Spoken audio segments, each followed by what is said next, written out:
Welcome to T-SAT. ఈరోజు మనం తెలంగాణ ఉద్యమంలో భాగంగా ఉత్తర తెలంగాణ కేంద్రంగా భూస్వామ్య వ్యతిరేక పోరాటాలు మరి ఎందుకు ప్రారంభించబడ్డాయి, దేని ప్రభావితంగా ప్రారంభించబడ్డాయి గమనిస్తే మనకు 1967 పశ్చిమ బెంగాల్ కేంద్రంగా జరిగిన ఎన్నికలు ఒక చారిత్రక ఘట్టానికి కారణమవుతున్నాయి. ఏ ఘట్టం అది? నక్సల్బరీ అనే గ్రామంలో నక్సలైట్ ఉద్యమానికి కారణమవుతుంది. ఇక్కడ క్లియర్గా గమనిస్తే నక్సల్బరీ అనేది ఒక గ్రామం, పశ్చిమ బెంగాల్ రాష్ట్రంలోని ఒక గ్రామం. ఈ గ్రామం కేంద్రంగా సంతాల్ ప్రజలు ఆ గ్రామంలో ఉన్న భూస్వాములకు వ్యతిరేకంగా ప్రారంభించిన విధానమే కాలక్రమంలో మనకి నక్సల్బరీ ఉద్యమంగా ప్రారంభించబడింది. మరి అలాంటి నక్సల్బరీ భావజాలం క్రమంగా దేశంలోని అనేక ప్రాంతాలకి, ఇటు కేరళకి, అటు బీహార్కి, అటు మధ్యప్రదేశ్కి, ఇటు పంజాబ్కి, ఇటు తెలంగాణ కేంద్రంగా కూడా విస్తరించింది. ఇక్కడ ఒక విషయాన్ని గమనించాలి. మరి అప్పటికే తెలంగాణ కేంద్రంగా కమ్యూనిస్టు భావజాలం ఉంది కదా అంటే ఉంది. ఎప్పుడు? 1925 డిసెంబర్ 26 నాటికి కాన్పూర్ కేంద్రంగా కమ్యూనిస్టు పార్టీ ఏర్పాటు చేయబడినప్పటికీ దాని భావజాలం 1940 నాటికి హైదరాబాద్ కమ్యూనిస్టు పార్టీగా ఏర్పాటు చేయబడింది. అదే మనం సింపుల్గా తెలంగాణ కమ్యూనిస్టు పార్టీ అంటున్నాం. ఒక రావి నారాయణ రెడ్డి, ఒక బద్దం ఎల్లారెడ్డి, ఒక చండ్ర పుల్లారెడ్డి, ఒక చండ్ర రాజేశ్వరరావు లాంటి వ్యక్తులు మనకి ఈ కమ్యూనిస్టు పార్టీని తెలంగాణ కేంద్రంగా ఏర్పాటు చేశారు. దీని యొక్క భావజాలమే అదే కదా. అంటే భూమి కోసం, భుక్తి కోసం, విముక్తి కోసం దున్నేవాడే భూమి అనేదే దీని భావజాలం. మరి అలాంటి భావజాలం తెలంగాణలో ఉన్నప్పటికీ కాలక్రమంలో వారి మీద ఒత్తిడి తీసుకురావడం, ప్రభుత్వం అణచివేత చర్యలకు పాల్పడడం, క్రమంగా ప్రజానికాన్ని దాని నుండి దూరం చేసే ప్రయత్నం జరిగింది. మరి ఇలా జరుగుతున్న కాలంలోనే 1967 కేంద్రంగా పశ్చిమ బెంగాల్లో మళ్ళీ ఉద్యమం ఊపందుకోవడం జరిగింది. దీంతో ఆ భావజాలాన్ని తెలంగాణ కేంద్రంగా తెలంగాణలో ఉన్న భూస్వాములకు వ్యతిరేకంగా రెండు వర్గాలు అంటున్నాం. అవే మనకు కూలీ సంఘాలు అంటాం. సింపుల్గా కమ్యూనిస్టు భావజాలం ప్రజానికానికి అందడం కోసం ఉపయోగించబడిన లేదా ఏర్పాటు చేయబడిన నిర్మాణాలని మనము సంఘం అంటాం. ఇది గమనించండి. ఆ సంఘాలే రైతు కూలీ సంఘాలు, జమీన్ కూలీ సంఘాలు, గిరిజన రైతు కూలీ సంఘాలు యువకులతో కూడా ఏర్పాటు చేయబడుతున్నాయి. సో ఇలాంటి సంఘాల ద్వారా మనకు ఈ భూస్వామ్య వ్యతిరేక తిరుగుబాటులు ప్రారంభమవుతున్నాయి. మరి ఎక్కడ ప్రారంభమయ్యాయి, ఎలా ప్రారంభమయ్యాయి గమనించాలి. ముఖ్యంగా భూస్వాముల ద్వారా రైతులు దోపిడీకి గురి అయ్యారు, గిరిజనులకు దోపిడీకి గురి అయ్యారు. మరి గిరిజనులు ఏ విధంగా దోపిడీకి గురి అయ్యారు గమనిస్తే, గిరిజనుల యొక్క సాంప్రదాయ వ్యవసాయం ఏమంటున్నాం, దాన్ని మనం పోడు వ్యవసాయము అంటున్నాం, షిఫ్టింగ్ కల్టివేషన్ అంటున్నాం. Very very important. 2 లేదా 3 సంవత్సరాలు మ్యాక్సిమం కొంతమంది 1 సంవత్సరం ఉపయోగిస్తారు చూడండి. 2 లేదా 3 సంవత్సరాలు ఒక అటవీ భూమిలో వ్యవసాయం కొనసాగించిన తర్వాత మళ్ళీ ఇంకో భూమికి వెళ్ళిపోతాడు. అక్కడ చెట్లు నరికి మళ్ళీ వ్యవసాయాన్ని ప్రారంభిస్తాడు. దీన్ని మనం ఇంగ్లీష్లో క్లియర్గా షిఫ్టింగ్ కల్టివేషన్ అంటాం. షిఫ్ట్ అవుతుంది. సో అలాంటి పోడు వ్యవసాయం ప్రధాన వ్యవసాయంగా ఉన్నది గిరిజనులు. మరి ఇలాంటి పోడు వ్యవసాయం ద్వారా ఉత్పత్తి చేయబడిన భూములని భూస్వాములు ఆక్రమించుకోవడం జరిగింది. గిరిజనుల యొక్క ఉత్పత్తులని తమ ఆధీనంలోకి తెచ్చుకోవడం జరిగింది. మొత్తంగా సమాజంలో రైతులని, సమాజంలో ఉన్న గిరిజనులని తమ బానిసలుగా తమ చెప్పు చేతుల్లోకి తీసుకెళ్లారు. పూర్తిగా భూమి తమ ఆధీనంలోకి తీసుకోవడం జరిగింది. సో ఇలాంటి సమస్యల నుండి మనకు ఉత్తర తెలంగాణలోని అనేక ప్రాంతాలలో అంటున్నాం. సో ఉత్తర తెలంగాణలోని సిరిసిల్ల కానీ, జగిత్యాల కానీ, ఆదిలాబాద్ కానీ, కరీంనగర్ కానీ, నిజామాబాద్ కానీ ప్రాంతాల్లో, వరంగల్ లాంటి ప్రాంతాల్లో మనకి ఈ తిరుగుబాటు భావజాలాలు వస్తాయి. దీనికి ప్రధాన ప్రేరణ ఇచ్చింది మనకు నక్సల్బరీ ఉద్యమము అంటున్నాం. సో నక్సల్బరీ ఉద్యమమే దీనికి మరింత ఊపుని, మరింత చైతన్యాన్ని అందించడం జరిగింది. మరి ఇవి ఎక్కడెక్కడ ఎలా జరిగాయి గమనిస్తే, సో ఈ నేపథ్యంలో కమ్యూనిస్టు భావజాలం ద్వారా ఏర్పడిన రైతు కూలీ సంఘాలు అంటున్నాం, జమీన్ కూలీ సంఘాలు అంటున్నాం, గిరిజన కూలీ సంఘాలు అన్నాం. ప్రజల యొక్క హక్కుల కోసం ప్రజలలో చైతన్యాన్ని నింపడం జరిగింది. ప్రజలారా, ప్రకృతి ద్వారా వచ్చిన భూమి అందరికీ సర్వసమానంగా పంచబడాలి. ఎవరు పుట్టగానే భూమిని తమతో పాటు తెచ్చుకోరు. ఇది ప్రకృతి వరప్రసాదంగా వచ్చింది. ప్రకృతి వనరు అనేది ప్రజలందరికీ సమానమే. దాని మీద సర్వ హక్కులు అందరికీ సమానంగా ఉంటాయి. అలాంటి భావజాలాన్ని, అలాంటి చైతన్యాన్ని ప్రజల్లో నింపే ప్రయత్నం చేశాయి. ఒకవేళ కొంతమంది ప్రజలు చైతన్యం పొంది భూస్వాములను వ్యతిరేకిస్తే భూస్వాములు వాళ్ళను చంపడం కానీ, బెదిరించడం కానీ చేశారు. ఆ సందర్భంలో ఈ రైతు కూలీ, జమీన్ కూలీ, గిరిజన కూలీ సంఘాలు వారికి బాసటగా నిలవడం జరిగింది. మేమున్నాము, మీరు పోరాటాన్ని చేయండి అని ఒక భరోసాను కల్పించడం జరిగింది. అలాంటి భరోసా నుండి ఉద్భవించినవే ఈ పోరాటాలు అవుతాయి. మరి ఈ పోరాటాలు ఎక్కడ, ఎలా కొనసాగాయి, ఎప్పుడు కొనసాగాయి గమనిస్తే 1970 దశకం తర్వాత అంటున్నాం.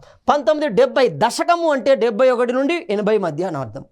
సో 1970 దశకం నుండి ఉత్తర తెలంగాణ కేంద్రంగా భూస్వామ్య వ్యతిరేక పోరాటాలు నిర్వహించబడ్డాయి. మరి ఎక్కడెక్కడ నిర్వహించబడ్డాయి? ముఖ్యమైన పోరాటాలు, చరిత్రలో పేరు పొందిన పోరాటాలు ఏంటి? ఒకటి గమనిస్తే గొల్లపల్లి సభ అంటున్నాం. 1977 సంవత్సరం అంటున్నాం.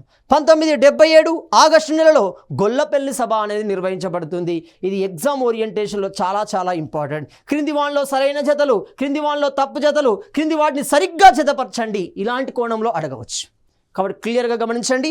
గొల్లపల్లి సభ 1977 ఆగస్టు నెలలో నిర్వహించబడడం జరిగింది. మద్దునూరు సభ రైతుల సమ్మె ఎప్పుడు 1978లో నిర్వహించబడడం జరుగుతుంది. జగిత్యాల జైత్రయాత్ర అంటున్నాం. జగిత్యాల జైత్రయాత్ర ఎప్పుడు 1978 సెప్టెంబర్ 8న నిర్వహించబడడం జరిగింది. చిన్మెట్పల్లి సంఘటన 1978 సెప్టెంబర్ 14న నిర్వహించబడడం జరిగింది. కోరుట్ల సంఘటన 1978 సెప్టెంబర్ 18న నిర్వహించబడడం జరిగింది. లొత్తునూరు సంఘటన 1978 సెప్టెంబర్ 26న నిర్వహించబడడం జరిగింది. అంతేకాకుండా పైడిపల్లి మహాసభ 1978 అక్టోబర్ 1న నిర్వహించబడడం జరిగింది. లక్షెట్టిపేట మహాసభ 1978 అక్టోబర్ 19న నిర్వహించబడడం జరిగింది. ఇంద్రవెల్లి బహిరంగ సభ 1981 ఏప్రిల్ 20న నిర్వహించబడడం జరిగింది. వీటి యొక్క వరుస క్రమాన్ని గమనించండి. ఎగ్జామినర్ క్వశ్చన్ డెప్త్గా తీసుకెళ్ళాలి అంటే దీనితో తీసుకెళ్ళవచ్చు. క్లియర్గా అతడే ఒక 4 సభలు ఇచ్చేసి వాటిని కాలం ఆధారంగా వరుస క్రమంలో అమర్చమంటాడు. క్లియర్గా, లేదంటే అతను 4 సభలు ఇచ్చి ఆరోహణ లేదా అవరోహణ క్రమంలో అమర్చమని అంటారు. అందరికీ మాకు సభలన్నీ తెలుసు కదా, మనం ఈజీ అనుకుంటే ఇచ్చే ఎగ్జామినర్ యొక్క ఓరియంటేషన్లో మార్పు వస్తుంది. చూడండి, సీక్వెన్స్ ఆఫ్ ఆర్డర్లో అడగవచ్చు, ఆరోహణ అసెండింగ్ ఆర్డర్, డిసెండింగ్ ఆర్డర్లో కూడా అడగవచ్చు. కాబట్టి అసెండింగ్ ఆర్డర్లో క్లియర్గా రాశారు. పైనుండి కిందికి వరుస క్రమంలో 1981 ఏప్రిల్ 20కి ఇంద్రవెల్లి బహిరంగ సభ అనేది వస్తుంది. ఈ సభలో జరిగిన కాల్పుల వల్ల అనేక మంది మరణిస్తారు. వారి జ్ఞాపకార్థమే మనకి స్మారక నిర్మాణం అనేది నిర్మించబడుతుంది. అది ఎన్టీ రామారావు కాలంలో కూల్చివేయబడితే మళ్ళీ తిరిగి పునర్నిర్మించబడడం జరుగుతుంది. ఇంద్రవెల్లి సభ మనకు అక్కడ రాష్ట్ర స్థాయి కమ్యూనిస్ట్ మహాసభలకు మొట్టమొదటి పేరు ఇదే. ఆ సభా సమావేశానికి పెట్టిన పేరు ఇదే. కాబట్టి ఇంద్రవెల్లి బహిరంగ సభ 1981 ఏప్రిల్ 20. మనం గుర్తుంచుకోవాల్సిన simple, Gollapalli first, Indravelli last. క్లియర్గా గమనించండి. నెక్స్ట్ గమనిస్తే రైతు కూలీలు తమ జీతాలు మరి కూలీ రేట్లు పెంచడం ప్రధాన డిమాండ్గా మనకు గొల్లపల్లి సభ అనేది జరిగింది. మరి ఒక్కొక్క సభ ఎందుకు నిర్వహించబడింది, దాని యొక్క ప్రధాన లక్ష్యాలు ఏంటి, వాళ్ళు ఏం కోరుకున్నారు సమాజం నుండి గమనిస్తే గొల్లపల్లి సభలో కోరుకున్నది ఏంటి? 1977 ఆగస్టులో అంటున్నాం. మరి ఏం కోరుకున్నారు అంటే కూలీ రేట్లు పెంచమని కోరుకుంటున్నారు, జీతాలు పెంచమని కోరుకుంటున్నారు. ఎవరు జీతాలు పెంచమని? కార్మికులు జీతాలు పెంచమని కోరుకుంటున్నారు. భూస్వాముల ఆధీనంలో పనిచేసేవి జీతగాళ్ళు కూడా ఉన్నారు. వాళ్ళని మనం ఏమంటాం? పాలేగార్స్ అంటాం. చూడండి, పాలేగార్లు అంటాం. చూడండి, పాలేగార్స్ అంటున్నాం. చూడండి, సంవత్సరానికి నిర్దిష్టమైన సొమ్ము, కొంత సొమ్మే ఇస్తారు, పూర్తిగా పని చేయించుకోవడం జరుగుతుంది. సో అలాంటి పాలేగారులు జీతాలు పెంచమని, సాధారణ కూలీకి వెళ్ళే వ్యక్తులు కూలీ రేట్లు పెంచమని అంటున్నాం. నిర్దాక్షిణ్యంగా దోపిడీ చేసేవారు. చూడండి, సో క్లియర్గా ఇవి పెంచమని ప్రధాన డిమాండ్గా గొల్లపల్లి సభ 1977 ఆగస్టులో నిర్వహించబడింది. వాళ్ళ లక్ష్యాన్ని వాళ్ళు సాధించుకోగలిగారు. ఎప్పుడైతే సాధించుకోబడిందో మిగిలిన ప్రజానికానికి ఈ భావజాలం పట్ల ఇష్టత అనేది ఏర్పడింది, నమ్మకం అనేది క్రియేట్ అయింది. సో క్లియర్గా రైతు కూలీలు తమ జీతాలు కూలీ రేట్లు పెంచమని రైతుల సమస్యపై గ్రామంలో రైతుల సమ్మె ఎక్కడ నిర్వహించబడింది? ముద్దునూరు కేంద్రంగా మద్దునూరు లేదా ముద్దునూరు కేంద్రంగా మనకి నిర్వహించబడింది 1978లో. అంటే మద్దునూరు సభ యొక్క ఉద్దేశం ఏంటి అంటే కూలీ రేట్లు పెంచమని, జీతాలు పెంచమని, కూలీ రేట్లు పెంచమని మనకు జరుగుతుంది. అదేవిధంగా జగిత్యాల జిల్లా ముద్దునూరు గ్రామంలో పటేల్ నారాయణరావు భూస్వామి రాజేశ్వరరావులకు వ్యతిరేకంగా కొనసాగడం జరిగింది. వీళ్ళు చాలా పరమ క్రూరులు. చూడండి, భూస్వామి రాజేశ్వరరావు, భూస్వామి పటేల్ నారాయణరావు, అదేవిధంగా బొంతల భాస్కర్రావు అంటాం, జోగనపల్లి వెంకటరామారావు అంటున్నాం, జగ్గారెడ్డి అంటున్నాం. ఇలాంటి వ్యక్తులు మనకి భూస్వామ్య వర్గంలో చాలా కనబడతారు. వీరికి వ్యతిరేకంగానే మనకి ఈ భూస్వామ్య తిరుగుబాట్లు అనేవి జరుగుతున్నాయి. ముద్దునూరులో మనకు రాజేశ్వరరావు వ్యతిరేకంగా మనకి తిరుగుబాటు అనేది జరుగుతుంది. ఒక రైతు మహాసభ అనేది నిర్వహించబడుతుంది, రైతు చైతన్య సభ అనేది నిర్వహించబడడం జరిగింది. 1978 జూన్ 20న రైతు కూలీ సంఘం నాయకత్వాన ముద్దునూరు చుట్టుపక్కల గల 6 గ్రామాలు 6 గ్రామాలు ఏకమై 500 బండ్లపైన. ఆనాటి వ్యవసాయానికి ప్రధాన వాహనం ఏదంటే ఎడ్ల బండి. ఇప్పటికి కూడా అది అత్యధికంగా కనబడుతుంది. అలాంటి బండ్ల మీద భూస్వామి రాజేశ్వరరావు భూమిని చేరుకున్నారు. భూస్వామికి సంబంధించిన 200 ఎకరాలకు పైగా టేకు వనాన్ని నరికివేయడం జరిగింది. తమ బండ్లలో తమ ఇంటికి తీసుకెళ్లడం జరుగుతుంది. ఈ సంఘటనను జగిత్యాల జైత్రయాత్రకు నాందిగా పేర్కొనవచ్చు. ది ఫౌండేషన్ ఆఫ్ జగిత్యాల జైత్రయాత్ర అంటాం. సో ఆ జగిత్యాల సంఘటనకు కారణమైంది, దానికి ప్రేరణ ఇచ్చింది ఏంటి అంటే ముద్దునూరు సంఘటనే అవుతుంది. అంటే క్లియర్గా రాజేశ్వరరావుకు వ్యతిరేకంగా ప్రారంభమైంది. సో తునికాకుకు సీజన్లో న్యాయమైన ధర ఇవ్వాలి అంటున్నాం. ఇది చాలా చాలా అన్యాయం. చూడండి, ఎప్పుడైనా వేసవి కాలంలో ఈ కార్యక్రమం కొనసాగుతుంది. ఈ తునికాకు అనేది బీడి ఆకులు తయారు చేయడం, బీడీలు తయారు చేయడానికి ఉపయోగించేది. అందులో న్యాయమైన ధర ఇవ్వాలి. పైసలతో సహా లెక్క పెడతారు. చూడండి, 50 పైసలా, 60 పైసలా, 70 పైసలా, రూపాయి 20 పైసలా, రూపాయి 10 పైసలా అనేది నిర్ణయించబడుతుంది. కాబట్టి న్యాయమైన ధర ఇవ్వాలి అంటున్నాం. రెండోది కాంట్రాక్టర్ల దోపిడీ అంటాం. మరి తునికాకు కాంట్రాక్టర్లు ఏ విధంగా దోపిడీ చేసుకునేవారు, ఏ విధంగా దోపిడీ చేసేవారు అంటే గమనిస్తే గుంపకత్త అంటాం. చూడండి, అంటే క్లియర్గా ఒక దేవుని పేరో దేవత పేరో చెప్పి ఆ కట్టలో కొంత భాగాన్ని తీసుకుంటారు. సపోజ్గా 100 జోళ్ళు అనుకోండి, 10 జోళ్ళు ఫస్ట్ పక్కనే పెడతారు. చూడండి, ఆ 10 జోళ్ళు అనేది వాడే తీసుకుంటాడు, మెయింటెనెన్స్ కోసం తీసుకుంటాడు. ఈ దేవతకు ఆ దేవతకు, ఆ గ్రామ దేవతకి ఈ గ్రామ దేవతకు అని ఒక విధానాన్ని తీసుకొచ్చి దోసుకోవడం జరుగుతుంది. కాబట్టి కాంట్రాక్టుల దోపిడీ విధానానికి వ్యతిరేకంగా ఆదిలాబాద్ జిల్లా లక్షిట్టిపేట కేంద్రంగా కూలీలు సమ్మె నిర్వహించడం జరిగింది. విజయాన్ని సాధించడం జరిగింది. అంటే పోచమ్మ కట్ట, కట్టమైసమ్మ కట్ట అనే పేరు పెడతారు. ఆ పోచమ్మకు మేము గొర్రెను కోస్తున్నాం కాబట్టి ప్రతి జోళ్ళకి వెళ్ళి 10 జోళ్ళు 5 జోళ్ళు తీసుకుంటూ పోతా అంటాడు. చూడండి, అట్లా 100 మందిని తీసుకుంటాడు. చూడండి, ఒక రోజుకు 100 మంది అంటే 100 × 10 జోళ్ళు వేసుకున్నా అట్లా రోజు తీసుకుంటారు. చూడండి ఎంత అవుతుందో బాగా గమనించాలి. ఇలా ఆ దోపిడీకి వ్యతిరేకిస్తూ మనకు లక్షిట్టిపేట సభ అనేది నిర్వహించబడింది. ఇలాంటి క్రమంలోనే జగిత్యాల జైత్రయాత్ర 1978 సెప్టెంబర్ 8న ఎవరి ఆధ్వర్యంలో? సిపిఐ ఎంఎల్ ఆధ్వర్యంలో నిర్వహించబడింది.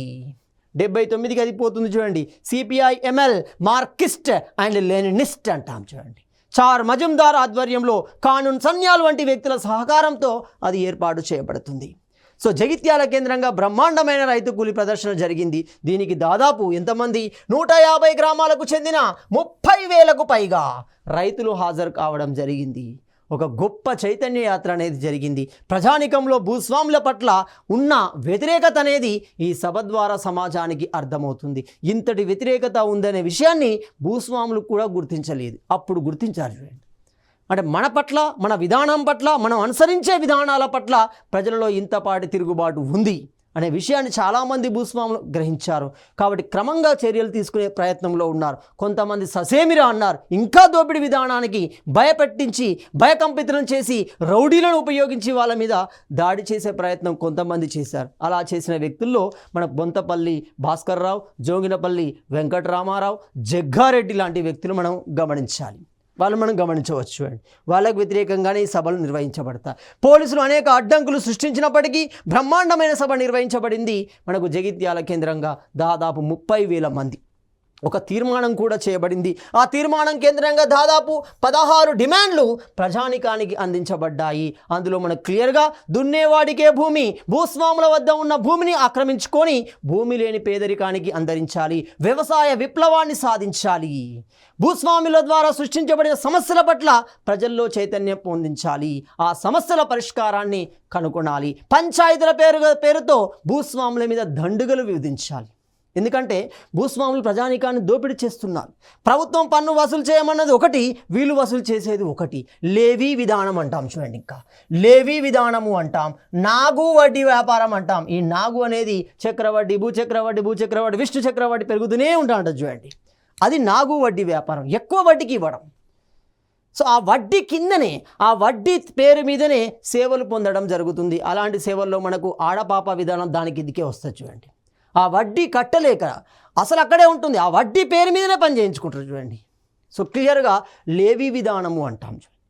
సో ఇలాంటి విధానాలను మనం వ్యతిరేకించాలి, ఖండించాలి అనే డిమాండ్లు మనకు 16 డిమాండ్ల రూపంలో జగిత్యాల సభలో, జగిత్యాల జైత్రయాత్ర సందర్భంగా జరిగిన సభలో ప్రజానికానికి అందజేయబడతాయి. ఇదే జగిత్యాల డిమాండ్లుగా పిలువబడడం జరుగుతుంది. దున్నేవాడికే భూమి అందులో ఉంది. చూడండి, నూతన ప్రజాస్వామిక విప్లవం రావాలి అంటాం. ఆ ప్రజాస్వామిక విప్లవంలో ఏముండాలి? ప్రజల చేత, ప్రజల కోసం, ప్రజల చేత ఏర్పాటు చేయబడిన ప్రజాప్రభుత్వం ప్రజల కోసమే పనిచేయాలి, ప్రజల యొక్క సమానత్వం కోసమే పనిచేయాలి, ప్రజల పంపిణీ కోసమే పనిచేయాలి, ప్రజల డిమాండ్ మేరకే పనిచేయాలి అనేది ఇందులో మనకు ప్రస్ఫుటంగా ప్రస్తావించబడడం జరిగింది. చిన్మెట్పల్లి సంఘటన అంటున్నాం. 1978 సెప్టెంబర్ 14వ తేదీన భూస్వామి జగన్మోహన్ రావు.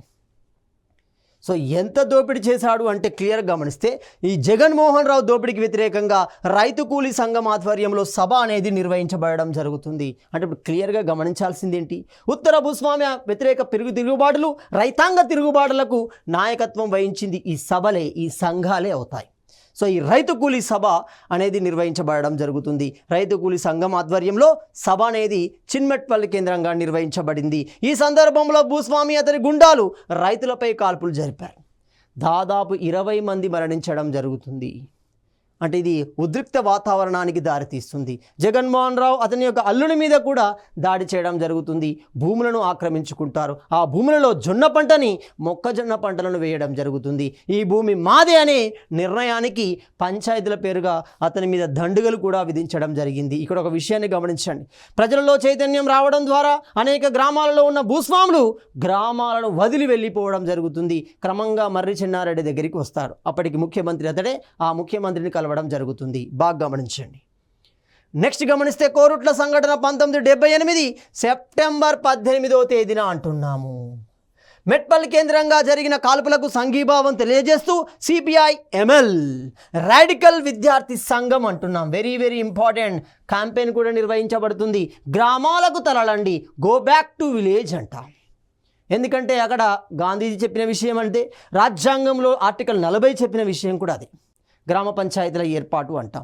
అప్పుడే ఒక దేశం అనేది దేశ మూలాలు సక్రమంగా ఉన్నప్పుడే, బలంగా ఉన్నప్పుడే దేశ ఆర్థిక వ్యవస్థ, దేశం అనేది బలంగా ఉంటుంది. ఆ విషయాన్ని గమనించాలి. సో రాడికల్ విద్యార్థి సంఘం మరియు పౌర హక్కుల సంఘాలు సంయుక్తంగా కోరుట్ల కేంద్రంగా బంద్ను నిర్వహించడం జరిగింది. ప్రజానికానికి చైతన్యాన్ని కలిగించడం జరిగింది. ఇలాంటి క్రమంలోనే పైడిపల్లి మహాసభ 1978 అక్టోబర్ 1వ తేదీన very very important Paidipalli Warangal కేంద్రంగా జరుగుతుంది. సో వరంగల్ కేంద్రంగా ఉన్న పైడిపల్లి కేంద్రంగా ఒక రైతు కూలీ మహాసభ అనేది నిర్వహించబడుతుంది. సో ఈ రైతు కూలీ మహాసభ ఎందుకు నిర్వహించబడింది, ఏ నేపథ్యంలో నిర్వహించబడింది అంటే భూస్వాముల యొక్క దోపిడీ విధానాలను వ్యతిరేకిస్తూనే తమ కూలీ రేట్లు పెంచమని, తమ జీతాలు పెంచమని, తమకు న్యాయమైన ధరను కూలీని అందించమని ఈ సభలు నిర్వహించబడుతున్నాయి. జగిత్యాల, సిరిసిల్ల తాలూకాలను కల్లోలిత ప్రాంతాలుగా ప్రకటించడం, లక్షిట్టిపేట, మంతిని, చిన్మెట్పల్లి, కోరుట్ల, లొత్తునూరు వంటి మహాసభలు నిర్వహించబడడం జరిగింది. ఎప్పుడైతే ఈ జగిత్యాల, సిరిసిల్ల తాలూకాలను కల్లోలిత ప్రాంతాలుగా అప్పటి ముఖ్యమంత్రి ప్రకటించాడు. ఎందుకు ప్రకటించాడు? భూస్వాముల ఒత్తిడికి లొంగిపోవాల్సి వస్తుంది. భూస్వాములు ఏమంటున్నారు? మా మీద దౌర్జన్యంగా వాళ్ళు తిరగబడుతున్నారు, మా భూములను ఆక్రమిస్తున్నారు. ఇక్కడ ముఖ్యమంత్రి యొక్క ఉద్దేశం ఏంటి? శాంతి భద్రతలను కాపాడడమే. కానీ లోతైన విశ్లేషణ ఏంటిది? కమ్యూనిస్ట్ భావజాలం రాను రాను ప్రభుత్వానికి పెనుసవాలుగా మారుతున్న కమ్యూనిస్ట్ భావజాలాన్ని ఏ విధంగా తగ్గించాలి?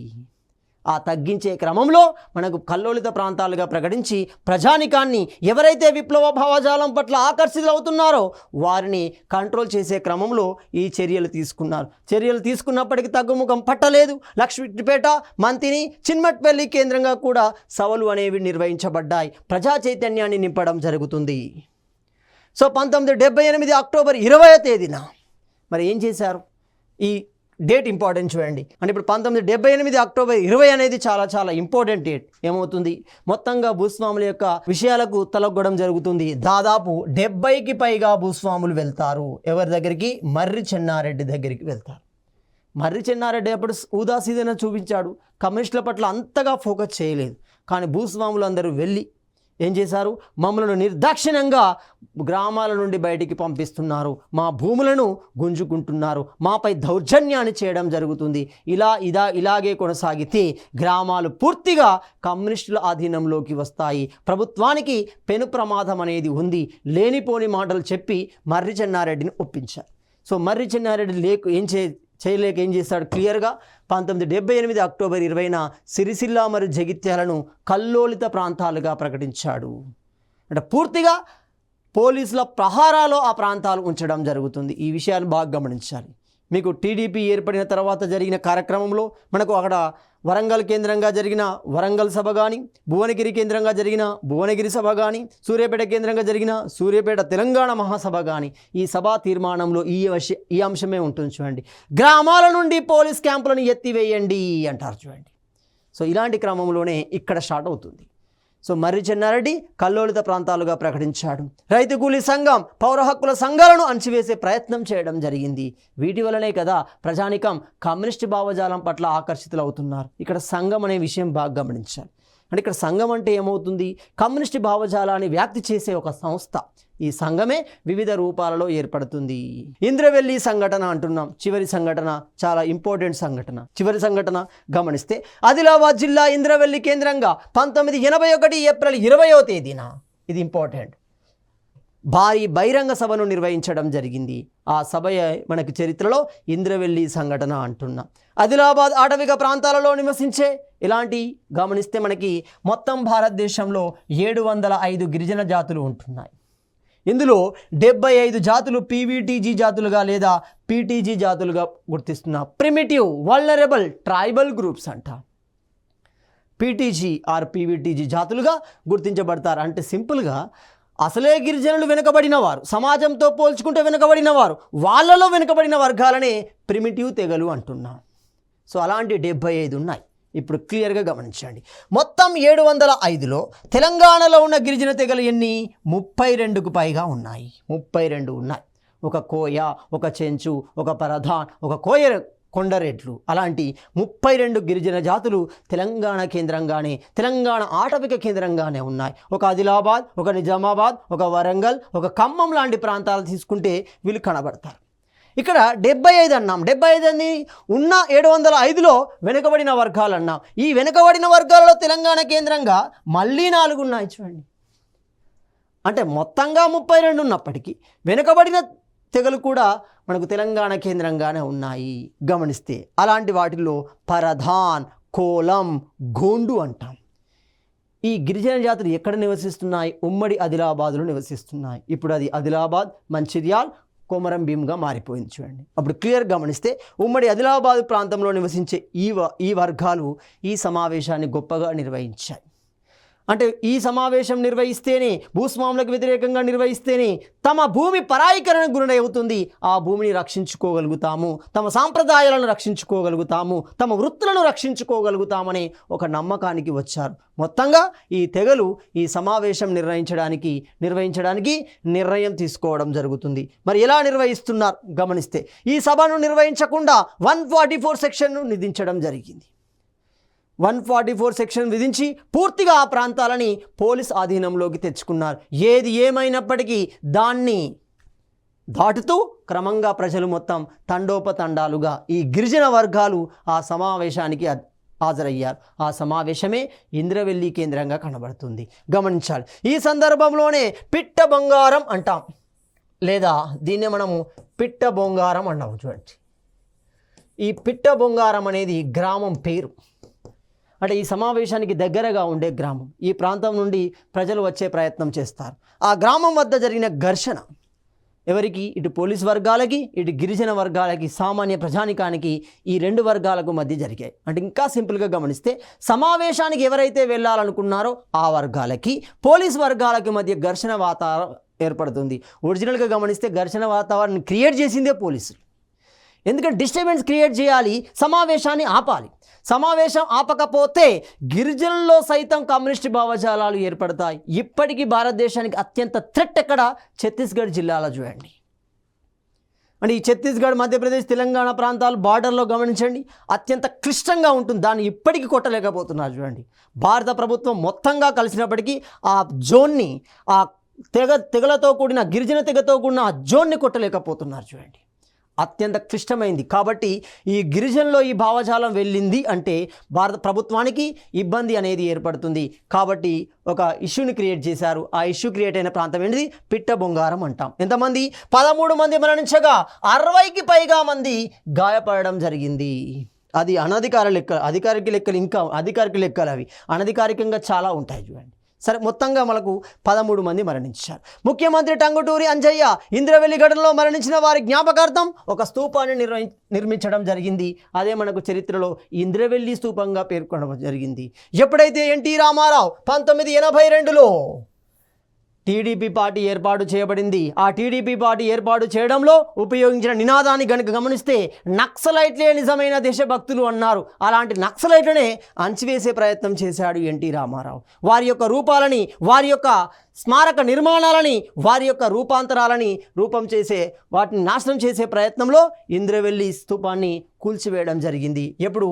1987లో కూల్చివేశాడు. తెలుగు జాతి ఆత్మగౌరవం అన్నాడు, తెలుగు జాతి ఐక్యత అన్నాడు, నక్సలైట్లే నిజమైన దేశభక్తులు అన్నాడు. ఈ మూడింటిని తీసుకుపోయి తాకట్టు పెట్టడం జరుగుతుంది. సో 1987లో ఈ ఇంద్రవెల్లి స్తూపాన్ని నాశనం చేయడం జరిగింది. అయినప్పటికీ మర్రి చెన్నారెడ్డి ముఖ్యమంత్రి కాలంలో అది తిరిగి పునర్నిర్మించబడింది 1989లో. ఆయనకు ఒక కన్సర్న్ ఉంది, కమ్యూనిస్ట్ భావజాలం మీద కన్సర్న్ ఉంది. ఎందుకంటే మర్రి చెన్నారెడ్డి ఇప్పటి కాదు, అప్పటి నిజాం వ్యతిరేక పోరాటాల నుండే ఉన్నాడు. అప్పుడు కూడా అతడు కూడా ఒక రకంగా అతనిలో కూడా భావజాలం ఇదే ఉంది. అంటే సింపుల్గా తెలంగాణ కేంద్రంగా ఉన్న ప్రతి నాయకుడిలో కమ్యూనిస్ట్ భావజాలం అంతర్లీనంగా కనబడుతుంది. సో చూసి చూడనట్టుగా ఉన్నాడు, కానీ భూస్వాముల ఒత్తిడి మేరకి ఆ నిర్ణయం తీసుకోవాల్సి వస్తుంది. సో నక్సలైట్ ఉద్యమ భావజాలాన్ని అణచివేయడానికి ఉమ్మడి ఆంధ్రప్రదేశ్లో ముఖ్యమంత్రులు అనుసరించిన వ్యూహం ఏంటి? వాళ్ళు చెప్పిన వ్యూహం ఏంటిది? వాళ్ళు చేసిన వ్యూహం ఏంటి?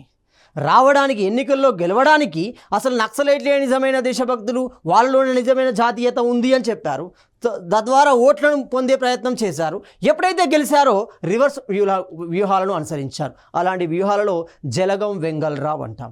ఇతడు తెలంగాణ అంటారు, కానీ ఇది తెలంగాణ కాదు. ఇతడు ఆంధ్ర ప్రాంతానికి సంబంధించిన గుంటూరు, కానీ నివసించింది ఇక్కడ ఖమ్మం ప్రాంతంలో. ఇతను కన్సిడర్ చేయలేము, మనం తెలంగాణ ముఖ్యమంత్రిగా కన్సిడర్ చేయలేం.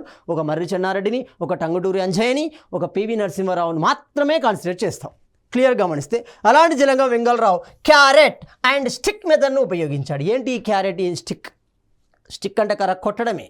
ఇక్కడ క్యారెట్ అంటే ఏంటిదంటే యువకులకు ఉపాధి పథకాలను సృష్టించాలి, తద్వారా వాళ్ళు ఉపాధిలోకి వెళ్ళే మార్గంలోకి, కమ్యూనిస్టులోకి వెళ్లకుండా నిరోధించాలి. దాన్ని మనం క్యారెట్ మెథడ్ అంటాం. చూడండి, ఏంటి క్యారెట్ అనగా ప్రభుత్వ పథకాలను ఖచ్చితంగా అమలు చేసి యువకులకు ఉపాధిని కల్పించడం, తద్వారా విద్య పట్ల అవేర్నెస్ క్రియేట్ చేసి ఆ భావజాలం పట్ల వెళ్లకుండా చేయడం. ఎందుకు వెళ్తున్నారు అంటే తమకు జరిగిన అన్యాయం వల్లనే. ఆ అన్యాయం తెలియజేయాలి కదా. ప్రభుత్వం మీ అన్యాయం కోసమే, మీ అన్యాయం తగ్గించడం కోసమే ప్రయత్నిస్తుంది, వివిధ రకాల పథకాలను పెడుతుంది అని చెప్పడం కోసమే. అంటే సింపుల్గా యువకులలో అవేర్నెస్ క్రియేట్ చేయడం. స్టిక్ అనగా ఉద్యమం వైపు మొగ్గు చూపే వారిని ఎన్కౌంటర్ చేయడం అంటాం. చూడండి ఎంత ఘోరాతి ఘోరంగా జరుగుతాయి అంటే ఎన్కౌంటర్లు గమనిస్తే. ఎన్టీ రామారావు తాను పార్టీ పెట్టిన కొత్తలో నక్సలైట్లే నిజమైన దేశభక్తులు అన్నాడు, కానీ చివరకు నక్సలైట్లను అణచివేయడం ప్రయత్నించడం జరిగింది. అలాంటి ప్రయత్నాలలోనే గ్రేహాన్స్ అనే ఒక ప్రత్యేక బలగాలను సృష్టించడం జరిగింది. 1989 ప్రకటన ప్రకారం 1989 జూన్ 13న 30 రోజుల లోపు నక్సలైట్లు ప్రభుత్వానికి గడువు విధించాడు. మీరు ప్రభుత్వానికి లొంగిపోతే లొంగిపోండి, లేదంటే ప్రభుత్వం చర్యలు తీసుకుంటుంది. మర్రి చెన్నారెడ్డి రెండవసారి ముఖ్యమంత్రి అయిన కాలంలో TLN రెడ్డి కమిటీని ఏర్పాటు చేయడం జరిగింది. ఈ TLN రెడ్డి కమిటీ యొక్క ఉద్దేశం ఏంటి? ఎన్టీ రామారావు కాలంలో జరిగిన బూటకపు ఎన్కౌంటర్ల మీద ఎంక్వైరీ చేసింది. దాదాపుగా జరిగిన ఎన్కౌంటర్లన్నీ బూటకపు ఎన్కౌంటర్లే. నేదురుమల్లి జనార్దన్ కాలంలో హనుమకొండకు చెందిన ప్రముఖ రాజకీయ నాయకుడు ఎవరు? హయగ్రీవాచారి. హనుమకొండ అనగానే హయగ్రీవాచారి అనగానే 1952 ములికి ఉద్యమం గుర్తొస్తుంది. చూడండి. సో పీపుల్స్ వార్ చేత చంపబడ్డాడు. 1992 మే 21న చంపబడడం జరుగుతుంది. దీంతో ప్రభుత్వం ఏం చేసింది? 1992 మే నెలలో పీపుల్స్ వారిపై నిషేధాన్ని విధించడం జరిగింది. ఇది అనుబంధమే. అంటే తెలంగాణ కేంద్రంగా కమ్యూనిస్టు భావజాలానికి అనుబంధ రాజకీయ విభాగమే. చంద్రబాబు కాలంలో 1996 జూలైలో నక్సలైట్లపై నిషేధాన్ని విధించడం జరుగుతుంది. కర్కాయగూడెంలో అతని మీద అటాక్ అనేది జరుగుతుంది. చూడండి. సో తనపై జరిగిన 1997 జనవరిలో జరిగిన దాడి సందర్భంలో నక్సలైట్లను చంపితే నగదు బహుమతులు ఇస్తానని ప్రకటన చేయడం జరిగింది. దీన్ని తనకు అనుకూలంగా మార్చుకునే క్రమంలోనే మొదటగానే ప్రభుత్వాన్ని వదులుకుంటాడు. మళ్ళీ ఎన్నికలకు రావడం జరుగుతుంది, కానీ ఓడిపోతాడు. బాగా గమనించండి. రాజశేఖర రెడ్డి కాలంలో చంద్రబాబు విధించిన నిషేధాన్ని 2004 జూన్లో ఎత్తివేయడం జరుగుతుంది. అంటే రాజశేఖర రెడ్డి ఆ నిషేధాన్ని ఎత్తివేస్తాడు 2004 నుండి 2014 వరకు. కానీ రాజశేఖర రెడ్డి మరణిస్తాడు మధ్యలోనే, రెండోసారి రాగానే మరణిస్తాడు. చూడండి, క్లియర్ గమనిస్తే 2004 జూన్లో ఎత్తివేయడం జరుగుతుంది. చర్చలకు రమ్మని ఆహ్వానిస్తాడు. పీపుల్స్ వార్ జనశక్తి నేతలని 2004లో ఆహ్వానించడం జరుగుతుంది. అక్కడ వీరి మధ్య చర్చలు జరుగుతాయి. చర్చలు మొత్తం విఫలం కావడం జరుగుతుంది. అది ప్లానే. క్లియర్ గమనిస్తే 2005 ఆగస్టు నెలలో మహబూబ్ నగర్ మక్తల్ ప్రాంతానికి చెందిన శాసనసభ సభ్యుడు చిట్టం నరసింహారెడ్డి నక్సలైట్లు కాల్చి చంపడం జరుగుతుంది. ఎందుకు చంపారు? నక్సలైట్లు సాధారణంగా ఒక వ్యక్తిని చంపే ఉద్దేశం ఉండదు. సమాజానికి అతని వల్ల థ్రెట్ ఉంటుంది, అతను సమాజాన్ని దోపిడీ చేస్తున్నాడు, ఆ సందర్భంలోనే మాత్రం చంపుతాడు. కానీ చంపబడిన వ్యక్తి ఒక శాసనసభ సభ్యుడు కాబట్టి ప్రభుత్వం ఖచ్చితంగా రియాక్షన్ తీసుకోవాలి. తీసుకుంది. చూడండి, 2005 ఆగస్టు 15న పీపుల్స్ వార్ మరియు దాని అనుబంధ సంఘాలపై నిషేధాన్ని విధించడం జరిగింది. ఎవరు? వైఎస్ రాజశేఖర్ రెడ్డి. అంతేకాకుండా 2017లో భారత ప్రభుత్వం నక్సలైట్ నిర్మూలనలో భాగంగా ఆపరేషన్ గ్రీన్ హంట్ను ప్రారంభించింది. ఈ గ్రీన్ హంట్ ఇప్పటివరకు సక్సెస్ కాదు కూడా. ఎందుకంటే ఈ కమ్యూనిస్ట్ భావజాలం ఈరోజు వచ్చింది కాదు, అత్యంత బలమైన పునాదులు కలిగి ఉంటుంది. కాబట్టి కమ్యూనిస్ట్ భావజాలను తుడిచిపెట్టడం అంత ఈజీ కూడా కాదు. ఎందుకంటే పెరుగుతున్న సమాజంలో పెట్టుబడి ధోరణి పెరుగుతున్న సందర్భాలలో ప్రజలను దోపిడీ చేస్తున్న సందర్భాలు ఉన్నంతకాలం ఈ కమ్యూనిస్ట్ భావజాలం ఉంటూనే ఉంటుంది. సో ఆపరేషన్ గ్రీన్ హంట్ కార్యక్రమం కూడా ఇందులో భాగమే. సింపుల్గా నక్సలైట్లను ఏరివేయడానికి సంబంధించింది. బూటకపు ఎన్కౌంటర్లపై వేయబడిన కమిటీలు ఏంటి?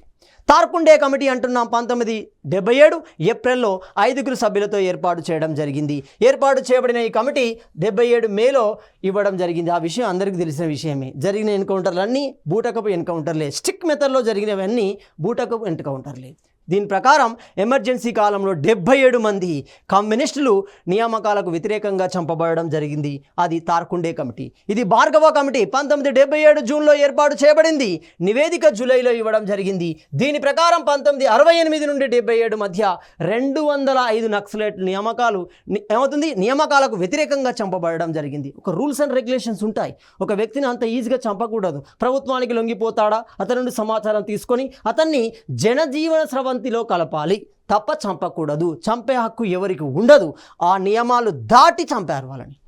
అంటే క్లియర్గా ప్లానుడ్గానే చంపడం జరుగుతుంది. కావాల్సిన సమాచారం తీసుకొని చిత్రహింసలు పెట్టి అతన్ని చంపే కార్యక్రమాలు చేశారు. అంటే మొత్తంగా కమ్యూనిస్ట్ భావజాలం ఎదగకుండా చేయడం జరుగుతుంది. అది భార్గవ కమిటీ తేటతెల్లం చేసింది.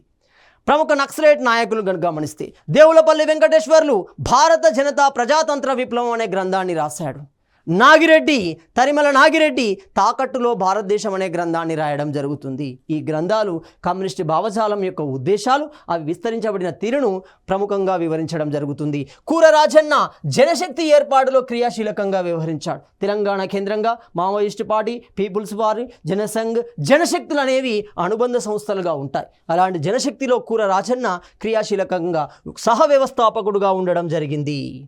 అదేవిధంగా మారోజు వీరన్న, తెలంగాణ మహాసభ అనగానే అర్థమవుతుంది దళితుల కోసం పోరాటం చేసిన వ్యక్తుల్లో మారోజు వీరన్న ఒకరు. దళిత బహుజన రాజ్యాన్ని ఏర్పాటు చేయడంలో క్రియాశీలకంగా వ్యవహరించాడు. Communist party of united state of ఇండియాను ఏర్పాటు చేసిన వ్యక్తి మారోజు వీరన్న. కమ్యూనిస్ట్ భావజాలం కలిగిన నాయకులు ఎవరు? గుమ్మడి విఠలరావు. ఇతన్ని మనం గద్దర్ అంటాం. చూడండి, గద్దర్ అనేది అతని పాటల యొక్క సంపుటి.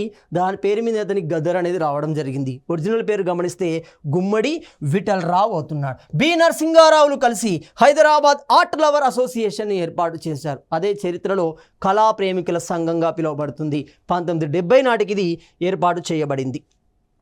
గుమ్మడి విఠలరావు 1971లో జననాట్య మండలిని ఏర్పాటు చేస్తే అది 72 నుండి జనస్రవంతిలోకి రావడం జరుగుతుంది.